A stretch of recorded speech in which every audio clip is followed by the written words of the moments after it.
சரியா? எல்லா மகிமை, எல்லா ஸ்தோத்திரம் உமக்கு.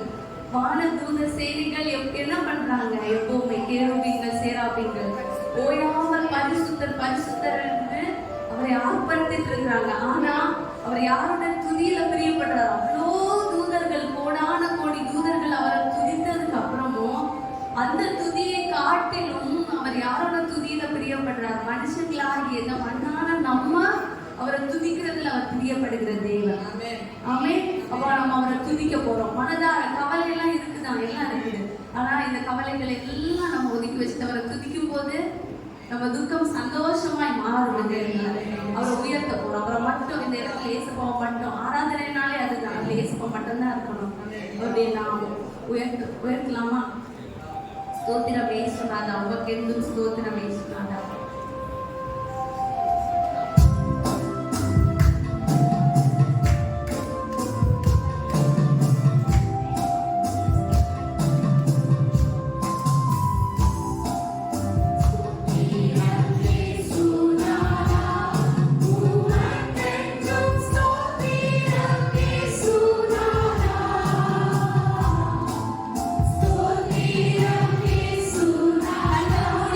Ooh,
அவரை மட்டும் பார்த்து அப்படி பிரசனம் வரணும். ஏசப்பாவை நம்ம உணரணும். அதான் நமக்கு முக்கியம். இந்த இடத்துல இருந்து போகும்போது ஒரு விடுதலை, ஒரு சமாதானம். நிச்சயமா இந்த ஆராதனை முடியும் போது ஏசப்பா ஒரு விடுதலை, ஒரு சமாதானத்தை ஏசுனாரா எல்லாருக்கும் தெரிஞ்ச பாடல் தான். அப்படி தெரியலைன்னா கூட நம்ம பாடலாம். ஓகே, எல்லாரும் எழுப்பிக்கலாமா? எல்லாரும் எழுப்பிட்டு நம்ம வந்து கையில தட்டி பாட போறோம். ஒருவேளை உங்களை வந்து இன்னைக்கு நீங்க உடைக்கப்பட்ட சூழ்நிலையில வந்திருக்கலாம், எல்லாரும் கைவிட்ட நிலைமையில வந்திருக்கலாம். இந்த பாடல் எழுதுனது எப்படின்னா சாராள் நவரோஜி அம்மா. எத்தனை பேருக்கு தெரியும்? தெரியுமா? சாராள் நவரோஜி அம்மா நம்ம நிறைய பாடல்கள் எழுதியிருக்காங்க. உன்னதமானவரின் உயர் மறைவில் இருக்கிறவங்க நம்ம பாடுற நிறைய பாடல்கள் அவங்க எழுதுனதுதான். அவங்கள வந்து ஒரு வாட்டி ஏசப்பா வந்து ஊழியத்துக்கு அழைக்கும் போது அவங்க எல்லாத்தையும் விட்டுட்டு ஊழியத்துக்கு நான் மாறேன். அவங்க ஒரு கவர்மெண்ட் ஜாப்ல ஒர்க் பண்ணிட்டு இருந்தாங்க. அப்போ அதெல்லாம் அவங்க ரிசைன் பண்ணிட்டு ஏசப்பா ஸ்ரீலங்காவை அவங்கள கூப்பிட்டாங்க, இந்த இடத்துக்கு நீ எனக்காக ஊழியத்துக்கு வா அப்படின்னு. அப்போ அந்த அம்மா வந்து எல்லாத்தையும் விட்டுட்டு அவங்க ஊழியத்துக்கு வரும்போது அவங்க ரயில்வே ஸ்டேஷன்ல இருக்கிறாங்க. அப்போ வந்து அவங்க எதிர்பார்த்தாங்க, அவங்க மேரேஜ் பண்ணல, எனக்கு அம்மா அப்பா என்ன கண்டிப்பா வருவாங்க, என்னதான் அவங்க இருந்தாலும் என்னை வந்து கொண்டு விட்டுறதுக்கு வருவாங்க அப்படின்னு எதிர்பார்த்துட்டே இருந்தாங்க அந்த ரயில்வே ஸ்டேஷன்ல. கடைசி டைம் வந்து எனக்கு அம்மா அப்பா வந்துருவாங்க அப்படின்னு. ஆனா வந்து கடைசி நேரம் அவங்க பார்க்கும்போது அந்த ட்ரெயின்ல போகும்போது யாருமே வரல. அப்போ அவங்க எழுதிய பாட்டு தான் என்ன, தாய்த்தன் சேவை மறந்து விட்டாலும் மறவேன் உன்னை என்றதாலே ஸ்தோத்திரம். ஆமென். ஏசப்பா என்ன சொல்லிக்கிறாங்க? ஸ்திரீயானவள் தன் கர்ப்பத்தில் பிள்ளைக்கு இறங்காமல் தன் பாலகனை மறப்பாளும், அவள் மறந்தாலும் நான் உன்னை மறப்பதில்லை. யார் மறந்தாலும் ஏசப்பா உங்களை மறக்க மாட்டாங்க. ஆமென். உங்களை உள்ள கையில் அவர் வரைந்திருக்கிறார். உங்க கண்ணீரை அவர் காண்கிறார், உங்க கதறல் அவர் பார்க்கிறார். யார் மறந்தாலும் அவர் மறக்க மாட்டாங்க. அப்போ அவங்க அந்த ட்ரெயின்ல வச்சு எழுதின பாடல் தான் என்னை மறவா இயேசுனாங்க. எல்லாமே இந்த பாடலை எப்படி நம்ம பாட போறோம் அப்படின்னா அறிக்கையிட போறோம். நம்ம வாக்கு தத்துவம் இது ஒவ்வொன்றுமே வந்து வசனத்துல இருக்கிற வாக்கு தத்துவம் அப்படித்தானா? வசனத்துல ஏசப்பாவோட வசனம் இது நம்ம வசனத்துக்கு வல்லமை இருக்குது. அறிக்கையிட நமக்குள்ளாடி ஒரு ஜீவன். நான் இந்த பாட்டை வந்து அடிக்கடி பாடுவேன். நான் வேலை பண்ணிட்டு இருக்கும்போது ஏதோ ஒன்று பண்ணும்போது, ஏன்னா இது சோர்ந்து போகும்போது இந்த பாட்டை பாடி அதை அறிக்கை பண்ணுவேன். பயப்படாதே வலக்கரத்தாலே, பயம் வரும்போது நான் சொல்லுவேன், பயப்படாதே வலக்கரத்தாலே உன்னை நான் தாங்குவேன். நீங்க சொன்னீங்க எந்ததாலே தோத்திரம் நீங்க வைத்ததுனால யாரும் என்ன படிக்க முடியாது. இது நம்ம எப்படி பாட போறோம்னா ஜஸ்ட் ஒரு பாட்டை அதை பார்த்து நம்ம அஷ்யூஸ்வலா பாடுறது மாதிரி இல்லை. நம்ம விசுவாசத்துல அறிக்கை பண்ண போறோம். நீங்க அப்படி சொல்லி இருக்கிறீங்க, அதற்காக உங்களுக்கு ஸ்தோத்திரம். அப்படியே நீங்க என்ன பண்ணுவீங்க, என்னை யார் மறந்தாலும் நீங்க என்ன மறக்க மாட்டீங்க. ஆமென். பாடலாமா? பாட போறோம்.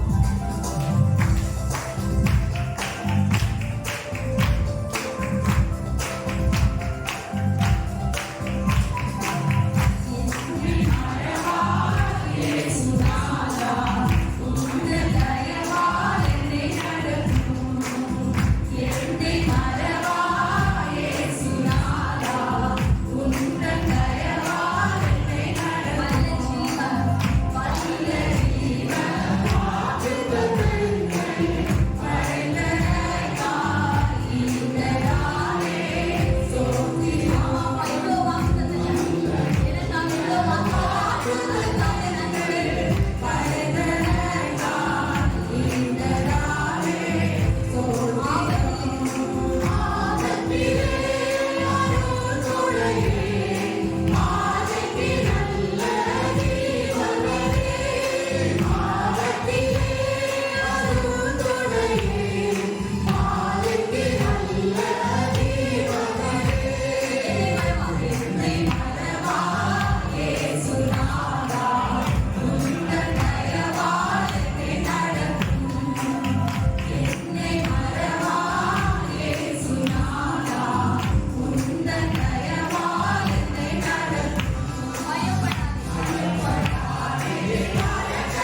அவர்கிட்ட சொல்றீங்களா?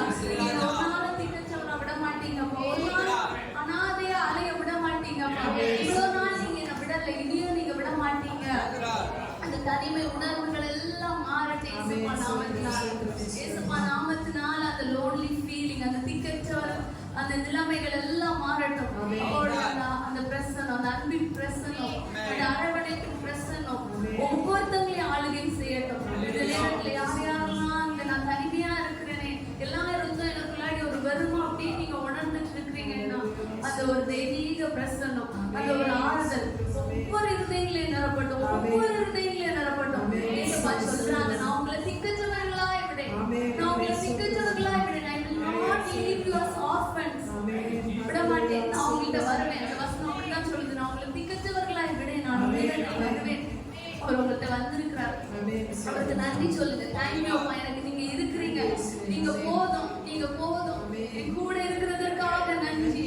நான் அனாதை இல்லப்பா, நான் அனாதை இல்லை, என் கூட இருக்கிறீங்க. யார் என் கூட இல்லைன்னா, எந்த பணம் என்கிட்ட இல்லைன்னா, எது இல்லைனாலும் என் சொத்து, என் செல்வம், என் பரலோக சொத்தே என் கூட இருக்கு, பரலோக செல்வம் என் கூட இருக்கு. என் கூட இருக்கிறதற்காக உமக்கு நன்றி சொல்லுங்க. உமக்கு நன்றி அப்பா, நன்றி அப்பா. தனிமையில என் கூட இருக்கிறீங்க, உமக்கு நன்றி, உமக்கு நன்றி. நீங்க என்ன கைவிடலப்பா, உமக்கு நன்றி அப்பா. உங்களுடைய பிரசனத்தினால ஒவ்வொருத்தங்களையும் ஆளுகை செய்யுங்க, ஆளுகை செய்யுங்க ராஜா. ஹல்லேலூயா, ஹல்லேலூயா. அப்பா உம்மை ஸ்தோத்திரிக்கிறோம், ஸ்தோத்திரிக்கிறோம். இன்னைக்கு ஒருவேளை உங்க இருதயம் வறண்டு போயிருக்கலாம், இன்னைக்கு ஒருவேளை ரொம்ப வறட்சியா நீங்க வந்திருக்கலாம். இயேசுப்பா நீங்க அந்த ஜீவ தண்ணீர் உங்க மேல ஊற்ற போறாங்க. ஆயத்தமா இருக்கிறீங்க. இயேசுப்பா எனக்குள்ள வாங்க, ஜீவ தண்ணீரா இறங்கி வாங்க. உங்களுடைய பிரசன்னத்தை நான் உணர வாஞ்சிக்கிறேன். அபிஷேகத்தினால நான் இன்னைக்கு நிரம்ப வாஞ்சிக்கிறேன். அனலும் இல்லாம குளிரும் இல்லாம காலியாய் வாழ்ந்த வாழ்க்கை போதும். என்ன நிரம்பவே கேட்கிறீங்களா? வாஞ்சிக்கிறா சுமங்களே சபா அவருடைய தண்ணீர்னால, ஜீவ தண்ணீர்னால உள்ளவன் என்னிடத்தில் வந்து மானம் பண்ண கடவன். யார் யாரெல்லாம் தாகத்தோடு இன்னைக்கு வந்திருக்கிறீங்களோ, ஐயோ வறண்டு போயிருக்கே வந்திருக்கிறீங்களோ, தண்ணீர் இல்லாத நிலம் போல இன்னைக்கு வந்திருக்கலாம். அவருடைய ஜீவ தண்ணீர், ஜீவ தண்ணீர் அப்பா இன்னைக்கு நீங்க நிரப்ப போறதற்காக நன்றி. ஒவ்வொரு பாத்திரங்களையும், தாகத்தோடு இருக்கிற ஒவ்வொரு ஆத்மாக்களையும் இயேசுப்பா இன்னைக்கு நிரப்புவார். ஒரு வார்த்தை நம்ம இன்னைக்கு கேட்க போறோம், நிரப்புங்கப்பா. மூச்சு தண்ணீர் என்ற தேவாவி, இந்த பாட்டெல்லாம் இல்ல, ஒரு தாகத்தோட நம்ம அவர்கிட்ட கேட்க போறோம். இந்த பாட்டை நீங்க நிரப்புங்க. கண்மலையின் பிள்ளைகள் வனாந்திரத்துல உங்க ஜனங்களின் தாகம் தீர்ந்து, நானும் தாகத்தோட வந்திருக்கிறேன், ஏன் தாகம் தீர்ந்து கேட்க போறோம். பண்ணலாமா? கைகளை தட்டி இயேசு பாப்பா.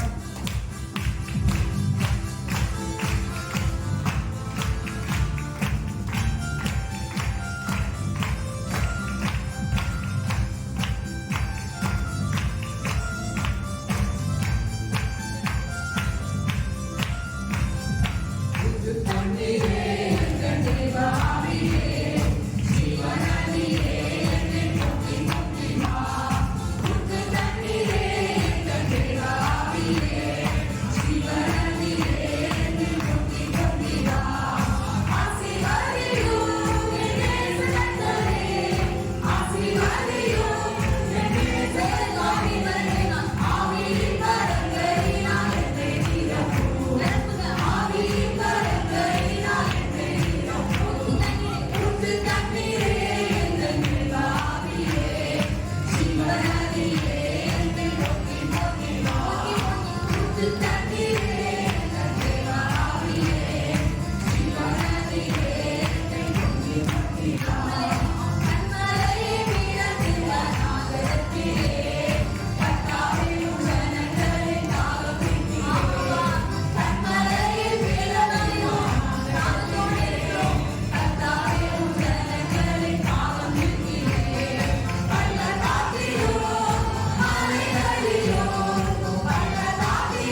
அவசியம். உங்க ரத்தத்துல வல்லமை உண்டு. இயேசுவின் ரத்தம் ஜெயம்.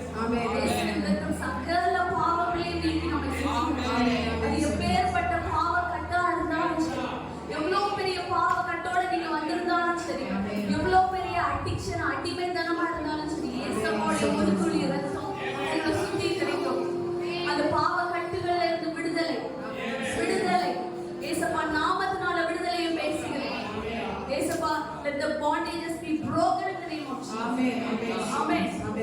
இயேசுப்பா நாமத்தினால அந்த கட்டுகள், அந்த bondage உடையட்டும். இயேசுப்பா நாமத்தினால இந்த இருந்து ஒரு மாற்றம். அது விட முடியாத அந்த பாவத்துல போராடுறீங்களா? ஏதோ ஒரு பாவத்தை என்னால விட முடியல, நீங்க ஏதோ ஒரு கஷ்டத்தோட வந்திருக்கீங்களா? இயேசுப்பா உங்களுக்கு விடுதலை கொடுக்கிறார். இயேசுப்பா உங்களுக்கு விடுதலையை கொடுக்கிறார். இயேசுப்பா அந்த கட்டுகளை, பாவ கட்டுகளை அறுக்கிறார். அவருடைய வல்லமை அந்த கட்டுகளை அறுக்கிறது. இன்றையிலிருந்து ஒரு மாற்றம், இன்றையிலிருந்து அந்த எண்ணமே, அதை செய்யணும்ன்ற அந்த எண்ணத்தையே எடுத்து போடுகிறார். அதை செய்யணும்ன்ற அந்த தாட்டே உங்களுக்கு வராதபடி எடுத்து போடுகிற இயேசுவோடைய ரத்தம் சகல பாவங்களையும் நீக்கி நம்மை சுத்திகரிக்கிறது. பிசாசுக்கு உங்க மேல அதிகாரம் இல்ல. பிசாசுக்கு உங்க மேல அதிகாரம் இல்ல. அவர் பிசாசை ஜெயித்தவர். பிசாசின் தலையை நசுக்கிற தெய்வம். ஆமென். சர்வ வல்லமையுள்ள தெய்வம். அநேகருடைய கட்டுகளை இந்த தேவன் உடைக்கிறார். அநேகருடைய பாவக் கட்டுகள், அநேகருடைய பாவக் கட்டுகள் போராடி கொண்டிருக்கிற அநேகரான கட்டுகளை தேவன் உடைக்கிறார். அந்த கட்டுகள் உடையட்டும். பிசாசின் வல்லமைகள் அழியட்டும். வெளியேறு இயேசுவின் நாமத்தில். வெளியேறு இயேசுவின் நாமத்தில். வெளியேறு இயேசுவின் நாமத்தில். இயேசுவா, அந்த கட்டுகளை உடைத்ததற்காக நன்றி. வல்லமைக்காக சர்வ வல்லமை உள்ள தேவன், சாவை ஜெயித்தவர், மரணத்தை ஜெயித்தவர், உயிரோடு இருக்கிற தேவன். அவருக்கு முன்பாக பிசாசுகள் யாவும் நடுங்கும். உங்களுக்கு விடுதலையை தந்திருக்கிறார். ஒரு மாற்றத்தை பார்க்கணும். நாமத்தை உயர்த்தலாமா? உங்க நாமத்தை அப்படியே கட்டளை முடியும். உங்க நாமம் மட்டும் உயரணும். உங்க நாமத்தை உயர்த்துகிறோம். சொல்லலாமா? உங்க நாமம் உயரட்டும். உங்க நாமம் உயரட்டும். இயேசுப்பா சொல்லுங்க. உங்க நாமம் உயரணும். மேன்மை அடையணும்ப்பா. நீங்க உங்க நாம இந்த இடத்துல உயரணும். நாம மேன்மை அடையட்டும். பெரும் காற்று அடங்கி போகும். உங்க வாழ்க்கையில இருக்கிற பெரும் காற்று அடங்கும். எல்லா கடலும் அலைகள் அடங்கும். அவருடைய நாமத்தை இந்த இடத்துல நீங்க உயர்த்தும் போது விடுதலை, ஒரு மாற்றம். ஆமென்.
சாவிலும் உன்னுடைய கஷ்டத்திலும் உன்னுடைய நஷ்டத்திலும் உன்னுடைய வேதனையிலும் உன்னுடைய துக்கத்திலும் உன்னுடைய நடுத்தரத்திலும் உன்னுடைய ஆசீர்வாதத்திலும் நான் இயேசுவை மட்டும் நம்புவேன். கரங்களை அடித்து கர்த்தரை மகிமைப்படுத்தலாமா? இந்த இயேசுதான் என்னுடைய வாழ்க்கை. இந்த இயேசுவை மட்டும் நான் நம்புவேன். இந்த இயேசுவை மட்டுமே நான் நம்புவேன் என்று சொல்லக்கூடியவர். உற்சாகத்தோடு கரங்களை அடித்து சந்தோஷத்தோடு அவர் கரங்களை அடித்து கர்த்தரை மகிமைப்படுத்தலாம்.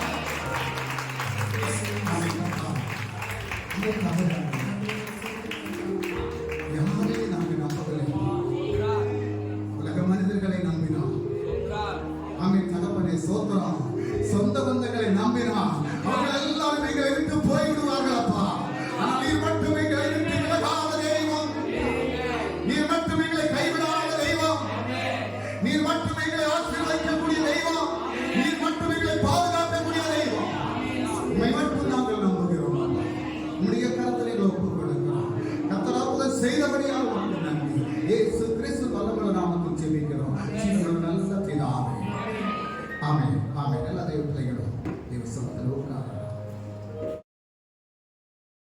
வாசிக்கலாம் யோபு புத்தகம் இதனுடைய 42வது அதிகாரம் 2வது வசனத்தை வாசிக்கலாம்.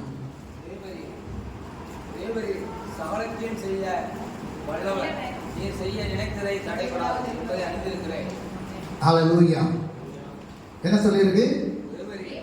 தேவரீர் சகலத்தையும் செய்ய வல்லவர், நீர் செய்ய நினைத்தது தடைபடாது என்பதை அறிந்திருக்கிறேன். ஹல்லேலூயா. கர்த்தர் செய்ய நினைத்ததை எந்த மனுஷனாலும் தடைபடுத்த முடியாது.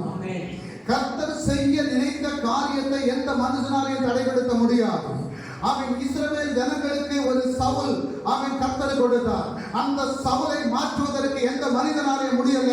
ஆனால் மறுபடியும் கர்த்தர் அந்த சவுலை மாற்றி தாவீதை அந்த தேசத்திற்கு ராஜாவாக கொடுத்தார். ஒரு கோலியாத் அவன் சோத்திரம் இஸ்ரவேல் ஜனங்களை நிந்தித்துக் கொண்டு ஒரு கோலியாத் அவன் படை தளபதியாக வந்து அவன் முன்னால நின்ற போது அங்கிருந்த யாராலையும் வெல்ல முடியல.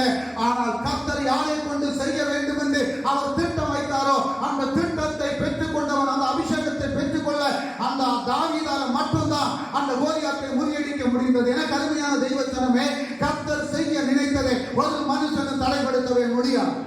ஹல்லேலூயா. உங்களுடைய வாழ்க்கையில கர்த்தர் ஒரு நன்மையை வைத்திருக்கிறார் என்றால், உங்களுடைய வாழ்க்கையில ஒரு ஆசீர்வாதத்தை கர்த்தர் வைத்திருக்கிறார் என்றால், உங்களுடைய வாழ்க்கையில ஒரு போராட்டத்தை அவன் வைத்து அந்த போராட்டத்திலிருந்து உங்களை விடுதலை ஆக்குவதற்கு கர்த்தருடைய திட்டமாக இருந்தால் அந்த திட்டத்தை யாருமே தடைப்படுத்த முடியாது. ஹல்லேலூயா. அந்த திட்டத்தை யாருமே தடைப்படுத்த முடியாது. ஹல்லேலூயா. அவர் நம்மை குறித்து திட்டம் வைத்திருக்கிறார். நம்ம ஒவ்வொருவரையும் குறித்து அவர் திட்டம் வைத்திருக்கிறார். எனக்கு வேதனையோடு துக்கத்தோடு என்னை புரிந்து கொள்வதற்கு யாருமே இல்லை என்று நீ ஆர்வப்பட்டு கொண்டு இருக்கக்கூடிய விஷயத்தில் கர்த்தர் சொல்றார், உன்னை நான் தெரிந்து கொண்டேன், உன்னை நான் நிறுத்துவேன், உன்னை நான் நடத்துவேன் என்று. ஹல்லேலூயா. யாரும் உனக்கு இல்லாதபடி போனாலும் உன்னை அழைத்த தேவன் நான் உனக்கு இருக்கிறேன் என்று சொல்லி வாக்குத்தத்தம் தந்த ஒரு தெய்வத்தை தான் நாம் இன்றைக்கு ஆராதிக்கிறோம். ஹல்லேலூயா. இப்படிப்பட்ட ஒரு மேன்மையான இடத்துல கர்த்தரை கொண்டு நிறுத்துவார் அப்படின்னு சொல்லி நான் அன்னைக்கு நினைக்கல. ஆனா கர்த்தர் வைத்த திட்டத்தை அவர் ஒரு நாள் மறவாதபடி அந்த திட்டத்தை நிறைவேற்றுவதற்காக என்னை பயன்படுத்துவது போல இங்க இருக்கக்கூடிய ஒவ்வொரு பிள்ளைகளையும் பயன்படுத்துவதற்கு அவர் போதுமான தேவனாக இருக்கிறார் என்பதை நாம் அறிந்து கொள்ள வேண்டும். ஹல்லேலூயா. நம்ம மேல வைத்திருக்கக்கூடிய திட்டம் பாருங்க, தேவரின் சகலத்தை செய்ய வல்லவர், நீர் செய்ய நினைத்தது தடைபடாது. ஒன்னந்த பட்டணத்துல ஆசீர்வாதத்தோட வைப்பேன்னு சொல்லி கர்த்தர் உனக்கு ஒரு வாக்குத்தத்தத்தை கொடுத்திருந்தார் அப்படின்னு சொன்னா அந்த ஆசீர்வாதத்தை உனக்கு கொடுத்துதான் அந்த பட்டணத்தை விட்டு மாற்றுவாரே தவிர அது இல்லாம கர்த்தர் மாற்ற மாட்டார். ஹல்லேலூயா. சிலவங்களுக்கு இந்த பனியன் இருக்கிய பனியன், இந்த உள்ள போடக்கூடிய பனியன், சிலவங்களுக்கு அது வாங்கும்போது நல்ல நல்ல வெள்ளையா இருக்கும், இல்லைன்னா நல்ல கலரா இருக்கும். அதை போட்டு போட்டு என்ன ஆகிடும்னா கொஞ்ச நாள் கழியும் போது அதை துவைச்சு அது அங்கேயே கீறி இருக்கும், கலர்லாம் போயிடும். ஆனா அதை கூட என்ன செய்ய மாட்டாங்க, சிலவங்க தூக்கி தூர வீச மாட்டாங்க. அதை தூக்கி தூர வீச மாட்டாங்க. அதே மாதிரிதான் நம்மளும் சில நேரத்தில் கர்த்தருடைய கருத்துல ஹல்லேலூயா ஆமென் காலமெல்லாம் போய் என்ன நொறுங்கி கீறி இத்து நம்ம போய் இருந்தாலும் அவர் நம்ம தூரவே போட மாட்டார். சோத்திரம் ஹல்லேலூயா. அதுதான் இயேசு கிறிஸ்துவினுடைய அன்பு. சோத்திரம் அதை நம்ம புரிந்து கொள்ளணும். அதே கீறின அதே பழமையான அந்த துணியை மாற்றி புதியதை போடும்போது எவ்வளவு சந்தோஷம் வருமோ, அதே போல பழமையா இருக்கக்கூடிய எண்ணெய் மறுபடியும் கர்த்தர் எடுத்து பயன்படுத்தும் போது சொர்க்கத்தில் ஒரு சந்தோஷம் உண்டாகும். அது உன்னை கொண்டு உண்டாகும். அதற்காகத்தான் உன்னை கர்த்தர் அழைத்திருக்கிறார் என்பதை நாம் அறிந்து கொள்ளணும். பல நேரங்களில் நான் நெருக்கப்படும் போதெல்லாம் நான் தேவனுடைய சமூகத்தில் நான் கண்ணீரோடு ஜெபிக்கும் போது கர்த்தர் என்னை வார்த்தைகளை கொண்டு என்னை பலப்படுத்தி நிறுத்தியிருக்கிறார். சோத்திரம். எனக்கு நேராக வார்த்தை வரும். போன வாரத்தில் அப்படிதான் நான் இருந்தேன். கர்த்தர் எனக்கு நேராக ஒரு வார்த்தையை கொடுத்தார். அந்த வார்த்தையை நான் படிக்க என்னுடைய வாழ்க்கையிலே ஆமென் சோத்திர கர்த்தர் என்னோடு பேசிக்கொண்டே இருக்கிறார். வசனத்தை கொண்டு பேசுறார். நம்ம நல்லா புரிந்து கொள்ளணும். சாத்தானுக்கு கர்த்தருக்கு நம்ம மேல வைத்திருக்கக்கூடிய திட்டத்தை நிறைவேற்றணும் அப்படி சொல்லி அவர் நம்மளோட கூட அவர் இருந்து நடத்துகிறார். ஆனா சாத்தானுக்கு ஒரு திட்டம் உண்டு. என்ன திட்டம் அப்படின்னா கர்த்தர் போட்ட திட்டத்தை அழிக்கக்கூடிய ஒரு புத்தி தான் யாருக்கு? சாத்தானுக்கு. யோவானுடைய சுவிசேஷம் 10வது அதிகாரம் 10வது வசனத்தை நீங்க படிக்கும் போது சாத்தானுடைய திட்டம் எப்படி இருக்கிறது என்பதை நாம் அறிந்து கொள்ள முடியும். பாருங்க, யோவானுடைய சுவிசேஷம் 10வது அதிகாரம் 10வது வசனம். திருடன் திருடவும் கொல்லவும் அழிக்கவும் வருகிறானே என்று வேறொன்றுக்கு வரான். நானோ அவைகளுக்கு ஜீவன் உண்டாயிருக்கவும் அது பரிபூரணப்படவும் வந்தேன். ஹல்லேலூயா. கருமையான தெய்வ பிள்ளைகளே, நம்மை பரிபூரணப்படுத்துவதற்காக தன்னுடைய ரத்தத்தை சிந்தி நம்மை மீண்டெடுத்த ஒரு தெய்வம். ஹல்லேலூயா. ஆனா சாத்தானுடைய வேலை என்ன அப்படின்னா நம்மளை அழிக்கிறதா வேலை. அவன் நம்மளை திருடுவதற்கு, நம்முடைய வருமானத்தை திருடுவதற்கு, நம்முடைய சமாதானத்தை திருடுவதற்கு, நம்முடைய எண்ணங்களை மாற்றுவதற்கு, நம்முடைய சிந்தைகளை மாற்றுவதற்கு, நம்முடைய சரீரத்தை அவன் ஸ்தோத்திரம் வேதனைக்குள் ஆக்குவதற்கு, நம்முடைய சரீரத்தில் பலவீனங்களை கொண்டு வருவதற்கு, சோர்வுகளை கொண்டு வருவதற்கு இதுதான் சாத்தானுடைய திட்டம்.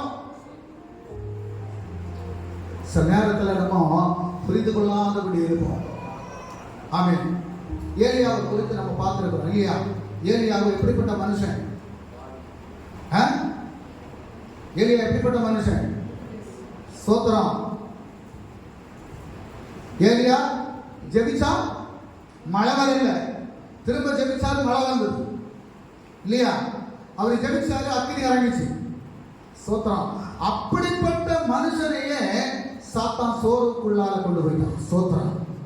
அவர் சொல்றாரு, போதும் ஆண்டவரே போதும், இனி என்னால முடியாது அப்படின்னு சொல்லி ஒரு சூரச்செடிக்கு கீழே போய் படுத்துக்கிறார். ஒரு சூரச்செடிக்கு கீழே. சோத்தான்.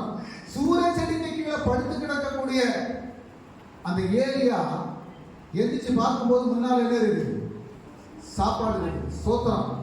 நீங்க வீட்டில் போய் அந்த வசனத்தை வாசி பாருங்க. 1 ராஜாக்கள் புத்தகம் 19வது அதிகாரம்.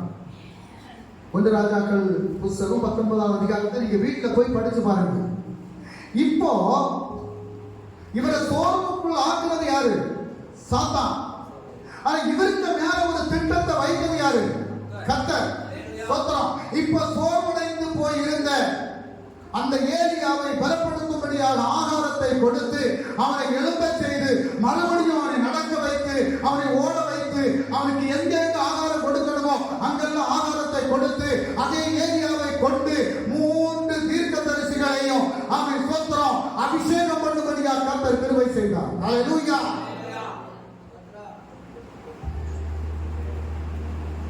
சோர்வடைந்திருந்த ஒரு மனுஷன்.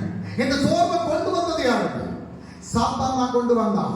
நம்முடைய வாழ்க்கையில சில நேரத்துல கர்த்தர் வைத்திருக்கக்கூடிய திட்டங்களை நிறைவேற்ற முடியாதபடி சாத்தான் அவன் நம்முடைய வாழ்க்கையில சோர்வுகளை கொண்டு வந்து பலவீனங்களை கொண்டு வந்து முடக்கி வைக்கக்கூடிய அந்த சாத்தானுடைய தலையை தகர்ப்பதற்கு தெய்வ சமூகத்தில் நீ உணர்வோடு இருந்து ஜெபிக்கணும். ஹல்லேலூயா. பாருங்க 1 ராஜாக்கள் 19ஆம் அதிகாரம் 15-16 வசனம் படிங்க. 15-16.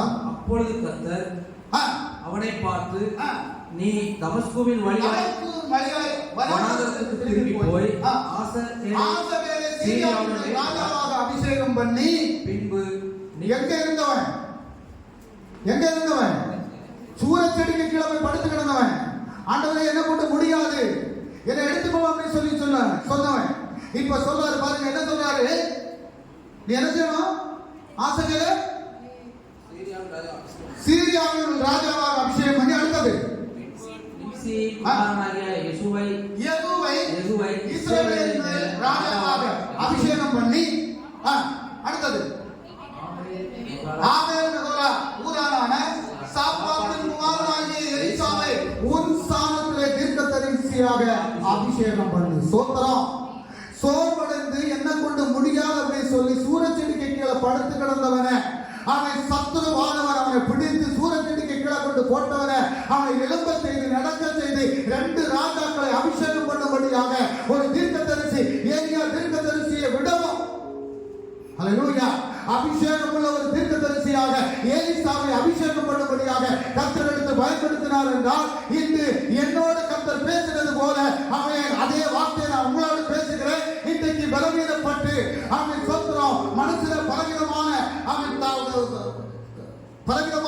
அவன் கேள்விகளோடு சொல்கிறோம், பலவிதமான கேள்விகள், நான் என்ன செய்வதென்று தெரியல, என்னுடைய வாழ்க்கை இப்படிப்பட்ட சூழல்கள் இருக்கிறது என்று கேள்வியோடு கொற்றினோடு வந்திருக்கக்கூடிய உங்களை பார்த்து கர்த்தர் சொல்கிறார், உன்னை பலவீனப்படுத்தும்படியாக, உன்னுடைய திட்டங்களை நிறைவேற்றப்பட முடியாதபடி அதை தடுக்கும்படியாக உன்னுடைய ஜெபத்தை தடுத்து, உன்னுடைய வேத வாசிப்பை தடுத்து, உன்னுடைய வருமானத்தை அதை தடுத்து, உன்னுடைய சரீரத்தை ஆளுகை செய்து கொண்டிருக்கக்கூடிய சத்துருடைய கிரியைகளை அழித்து உன்னை வல்லமையோடு எழுப்பக்கூடிய ஒரு தேவன் உன்னை அழைத்துக் கொண்டு வந்திருக்கிறார். இன்று நீ சமாதானத்தோடு சந்தோஷத்தோடு மடங்கி சென்று தேவனுடைய ராஜ்யத்துக்குரிய காரியங்களை நீ செய்ய என்று சொல்லி கர்த்தர் உங்களுக்கு பதிலை கொடுக்கிறார். ஹல்லேலூயா, ஹல்லேலூயா. ஆமென். எனக்கு அருமையான பிள்ளைகளே, ஸ்தோத்திரம். நம் தேவன் நம்மோடு கூட இருக்கிறார் என்பதற்கு அடையாளம் இதுதான். ஆமென். நான் உடைத்த உள்ளத்தோடு தெய்வ சமூகத்தில் இருக்கும்போது என்னை ஆற்றுவதற்கும் என்னை தேற்றுவதற்கும் எந்த மனுஷனாலே முடியாது. ஆனால் கர்த்தர் என்னை ஆற்றி தேற்றுவார். ஒரு தாய் என்னை தேற்றுவது போல என்னை தேற்றக்கூடிய ஒரு தெய்வம். ஆமென். ஒரு தந்தை என்னை தோளின் மேல் சுமப்பது போல என்னை சுமக்கக்கூடிய ஒரு தெய்வம். எத்தனை பேர் நம்புறீங்க? எத்தனை பேர் சொல்ல முடியும், என் தேவன் என்னோடு கூட இருந்து என்னை ஒரு தாய் தேற்றுவது போல என்னை தேற்றக்கூடிய தெய்வம், ஒரு தகப்பன் என்னை தோளில் சுமப்பது போல என்னை அனுதினமும் சுமந்து கொண்டிருக்கக்கூடிய தெய்வம். இந்த தெய்வம் மட்டும் எனக்கு போதும் என்று சொல்லக்கூடியவங்க கரங்களை அடித்து கர்த்தரை மகிமைப்படுத்தலாம். ஹல்லேலூயா. அவன் ஏசாயா தீர்க்கதரிசன புத்தகம் 40வது அதிகாரம் 29வது வசனம் அவன் சொல்கிறது, சோர்ந்து போகிறவனுக்கு அவர் பலன் கொடுத்து சத்துவம் இல்லாதவனுக்கு சத்துவத்தை பெருக பண்ணுகிறார். நீ சோர்ந்து போன நிலைமையில் வந்திருக்கிறான், அவனுடைய சரீரம் செத்த நிலையில் வந்திருக்கிறான், அவனுடைய குடும்பத்தினுடைய பிரச்சனைகள் நிமித்தம் நீ வேதனையோடு கண்ணீரோடு வந்திருக்கிறான், உன்னுடைய ஜெபத்தை நீ மறந்திருக்கலாம், வேத தியானிப்பை நீ மறந்திருக்கலாம், தெய்வத்தை தேடக்கூடிய நீ மறந்திருக்கலாம். ஆனால் கர்த்தர் சொல்றார், சோர்ந்து போகிறவனுக்கு அவர் பலன் கொடுத்து சத்துவம் இல்லாதவனுக்கு சத்துவத்தை கொடுக்கிறார். காரணம், உன்னை அவருடைய உள்ள கைகளிலே வரைந்திருக்கக்கூடிய, ஹல்லேலூயா, ஒவ்வொருவரையும் அவருடைய உள்ள கைகளிலே வரைந்திருக்கிறார். அவர் ஒரு நாள் நம்மை கைவிட்டு விடுவதற்காக அல்ல, அவர் ஒரு நாள் நம்மை மறந்து போகக்கூடிய தெய்வம் அல்ல, அவர் நம்மை நேசிக்கக்கூடிய தெய்வம், நம்மை ஆசீர்வதிக்கக்கூடிய தெய்வம், நம்மை குடும்பத்தில் இருக்கக்கூடிய ஒவ்வொருவரையும் ரட்சிப்புக்குள்ளாக கொண்டு வந்து அந்த குடும்பத்தை தேவனுடைய சமூகத்தில் நிறுத்துவதற்காக பிரயாசப்பட்டு உன்னையும் என்னையும் தெரிந்து கொண்டு நடத்தக்கூடிய ஒரு தெய்வம். ஹல்லேலூயா, ஹல்லேலூயா. அந்த ஏலியா வர முடியல, ஆனா சத்துவத்தை கொடுத்து பலனை கொடுத்து ஆமென் கர்த்தர் எழுப்பினார். ஹல்லேலூயா. யோசேப்பினுடைய வாழ்க்கையில கர்த்தர் வைத்த திட்டத்தை முறியடிக்கும்படியாக போத்திபாருடைய மனைவியை சோத்திரம், கர்த்தர் வைத்த திட்டத்தை முறியடிக்கும்படியாக போத்திபாருடைய மனைவியை எகிப்து தேசத்தில் அடிமையாக கொண்டு போன அதே யோசேப்பை அவன் போத்திபாருடைய மனைவி நிமித்தம் சாத்தான் அவனை வலையில வீழ்த்தும்படியாக திட்டம் போட்ட பிறகு அவன் அந்த சத்துருடைய வலையிலிருந்து அவன் விடுபட்டு அவன் ஜெயிலுக்கு போனான். அவன் ஜெயிலே போனவனை கர்த்தர் வெளியே கொண்டு வந்தார், அந்த தேசம் முழுவதற்கும் அதிகாரியாக மாற்றினார். ஹல்லேலூயா, ஹல்லேலூயா. உன்னை குறித்து குற்றம் சொல்லலாம், உன்னை குறித்து பழி சொல்லலாம், அவன் உன்னை வேதனை படுத்தி இருக்கலாம். அவன் எனக்கு யாருமே இல்லை என்று நீ ரகசியமாக அவன் உன்னுடைய அறையில் இருந்து நீ கண்ணீர் விட்டு நீ கதறி இருந்தால் அந்த கண்ணீருக்கு பதிலை கொடுக்கக்கூடிய தேவன் அன்றைக்கு ஜெயிலில் இருந்து கண்ணீர் வடித்த யோசேப்பை மறுபடியும் எழுத செய்து அந்த தேசம் முழுவதற்கும் ராஜாவாக மாற்றிய ஒரு தெய்வத்தை நானும் நீயும் ஆராதிக்கிறோம் என்பதை நீ மறந்து போக கூடாது. ஹல்லேலூயா, ஹல்லேலூயா. நாம் ஆராதிக்கக்கூடிய தெய்வம் சாதாரணப்பட்ட தெய்வம் அல்ல. உன்னை தகர்க்கும்படியாக பிசாசு போடக்கூடிய திட்டங்களை முறியடிக்கக்கூடிய ஒரு தெய்வம் உன்னோடு என்னோடு கூட இருக்கிறார் என்பதை மறந்து போக கூடாது. ஹல்லேலூயா, ஆமென், ஸ்தோத்திரம். இஸ்ரவேல் ஜனங்களை விடுதலையாக்கும்படியாக இஸ்ரவேல் ஜனங்களுக்கு ஒரு பெரிய மாற்றத்தை கொண்டு வரும்படியாக சிம்சோன் மேல ஒரு பெரிய திட்டத்தை கர்த்தர் வைத்தார். ஆமென், ஸ்தோத்திரம். சிம்சோனை கொண்டு வரும்படியாக சிம்சோன் மேல் ஒரு திட்டத்தை வைத்து இஸ்ரவேல் ஜனங்களை விடுதலை ஆக்குவார் என்று சொல்லி ஸ்தோத்திரம் ஒரு திட்டத்தை வைத்தவரை கொண்டு வந்த அந்த சிம்சோனை அவனை அடிமைப்படுத்தினது யார் அப்படின்னு சொன்னா ஒரு வேசி. ஹல்லேலூயா, ஹல்லேலூயா. சாத்தான் வேசியினுடைய வலையை வீழ்த்தி அந்த திட்டம் நிறைவேற்றப்பட முடியாதபடி தடைப்படுத்தப்பட்டது. ஹல்லேலூயா. யோனாவோடு கர்த்தர் சொன்னார், நீ நினிவே பட்டணத்துக்கு போ அப்படின்னு சொல்லி அவன் நினிவே பட்டணத்துக்கு போகாதபடி அவன் எங்க போனான்? தர்சீசுக்கு போனான். ஆனா கர்த்தர் வைத்த தேவ திட்டத்தை நிறைவேற்றும்படியாக தர்சீசுக்கு போன அதே யோனாவை மறுபடியும் நினிவேலை கொண்டு வந்து அவர் செய்ய நினைத்த அந்த காரியத்தை நடத்தினது போல எனக்கு அருமையான தெய்வ ஜனமே, அவன் இந்த பட்டணத்தில் உன்னை என்ன நோக்கத்தோடு கர்த்தர் கொண்டு வந்து நிறுத்தினாரோ அந்த திட்டத்தை உன்மேல் நிறைவேற்றுவதற்கு அவர் போதுமான தேவனாக இருக்கிறார். உன்னை தேவனுடைய சமூகத்தில் ஒப்புக் கொடுத்து நீ ஜெபிக்கும் போது அவன் கர்த்தர் அந்த திட்டத்தை நிறைவேற்றுவார். ஹல்லேலூயா. இந்த சோர்வுகளை கொண்டு வருவது சாத்தானுடைய கிரியைகள், அவனுடைய வேலை. அவனுக்கு தெரியும் நம்ம ஜெபிக்க ஆரம்பிச்சோம் அப்படின்னு சொன்னா ஒரு விடுதலை வரும். அந்த ஜெபத்தை தடை பண்ணும்படியாக அவன் என்ன செய்வான்? ஒன்று உறக்கத்தை கொண்டு வருவான், அல்லது சோர்வுகளை கொண்டு வருவான், இல்லைன்னா பலவீனத்தை கொண்டு வருவான். இதைத்தான் சாத்தான் செய்வான். ஹல்லேலூயா. அப்ப சாத்தானுடைய தந்திரத்திலிருந்து நம்ம என்ன செய்யணும்? விடுபடணும். நம்ம அதை புரிந்து கொள்ளணும். சாத்தான் எந்த ரூபத்தில் வருகிறான் என்பதை நம்ம புரிந்து கொள்ளணும். ஸ்தோத்திரம். இயேசுவுக்கு ஒரு சோர்வு வந்தது. எங்க? கெத்செமனே தோட்டத்தில். ஹல்லேலூயா. கெத்செமனே தோட்டத்தில் இயேசுவுக்கு ஒரு சோர்வு வந்தது. அவர் சீசர்களோடு சொன்னார், நீங்க விழித்திருந்து ஜெபம் பண்ணுங்க அப்படின்னு சொல்லி. ஸ்தோத்திரம். சீசர்கள் விழித்திருந்து ஜெபிக்கல, அவர் தனியா விட்டுட்டாங்க. அவர் கண்ணீர் வடித்தார். ஸ்தோத்திரம். உடனே கர்த்தர் நினைச்சாரு, ஒரு தூதனை அனுப்பினார். யாரை பலப்படுத்துவதற்கு? இயேசுவை பலப்படுத்துவதற்காக ஒரு தூதனை அனுப்பினார். எனக்கு அருமையான தெய்வ ஜனமே, நாம் பலவீனப்பட்டு இருக்கும் போது, அவன் ஜெபிப்பதற்கு முடியாதபடி நாம் தவித்துக் கொண்டு இருக்கும் போது நமக்கு ஒரு தூதனை கர்த்தர் அனுப்புவார்.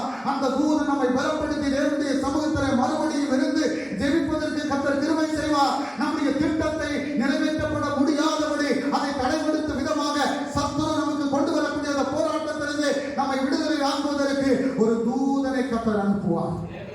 ஹல்லேலூயா. இந்த வாழ்க்கையில அவன் எவ்வளவு போராட்டங்கள் வந்தாலும், எவ்வளவு பிரச்சனைகள் வந்தாலும், நம்மை தெரிந்து கொண்ட தேவன் ஒரு நாள் நம்மை கைவிடாதபடி நடத்துவார்.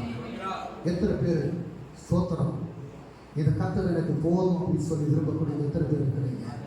இந்த கர்த்தருக்காக நான் அர்ப்பணிக்கிறேன்னு சொல்லக்கூடிய எத்தனை பேர் இருக்கிறீங்க? இன்னைக்கு சில நேரத்தில் நீங்க இந்த இடத்துல வரும்போது சிறப்பு வேதனையோட வந்திருக்கலாம், துக்கத்தோட வந்திருக்கலாம். ஆமென், ஸ்தோத்திரம்.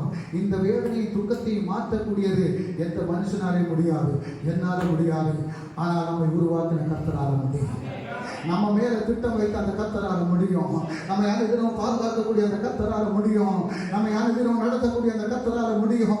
நமக்காக பரிந்து பேசக்கூடிய அந்த கர்த்தரால முடியும். ஆமென், ஹல்லேலூயா. அந்த இயேசுவால செய்யக்கூடாத அதிசயம் மட்டுமே கிடையாது.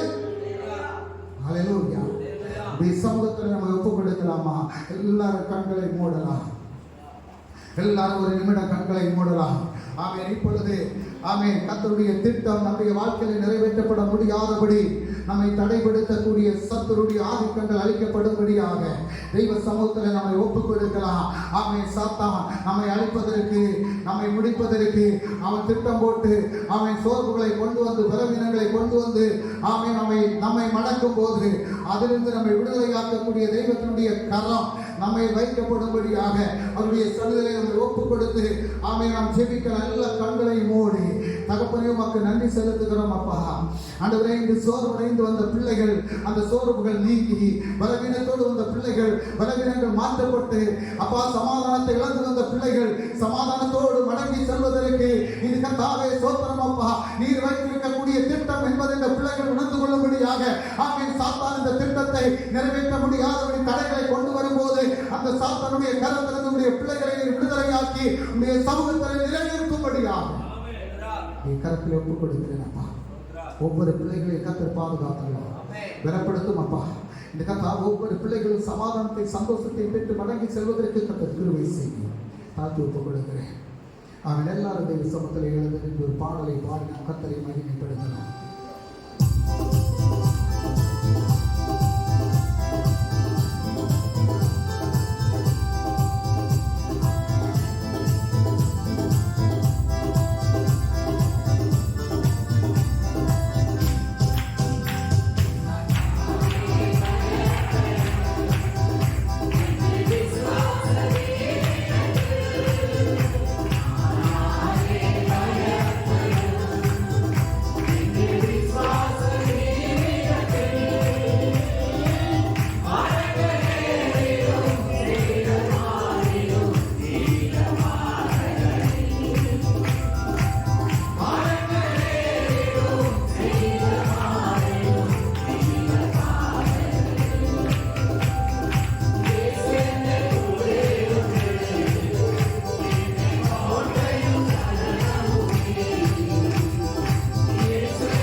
ஹalleluya.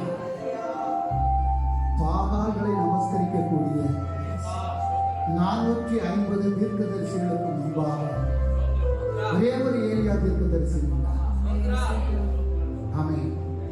அந்த 450 தீர்க்கதரிசிகளையும் கொலை செய்யும்படியாக ஒரே ஒரு தீர்க்கதரிசி எழும்பி ஜெயம் எடுத்தது போல இன்று உனக்கு முன்பாக நிற்கக்கூடிய எல்லா தடைகளையும் எல்லா சத்துருடைய தலைகளையும் அவன் கர்த்தர் தகர்த்து அவன் ஜனத்தை விடுதலையாக்கும்படியாக, ஜனம் சந்தோஷம் கொள்ளும்படியாக, ஜனம் மகிழ்ச்சி அடையும்படியாக அவன் ஒவ்வொரு பிள்ளைகளுடைய வாழ்க்கையும் இடைப்பட்டு விடுதலையை கொடுத்து நடத்தும்படியாக காலத்தை ஒப்புக் கொடுக்கிறார்.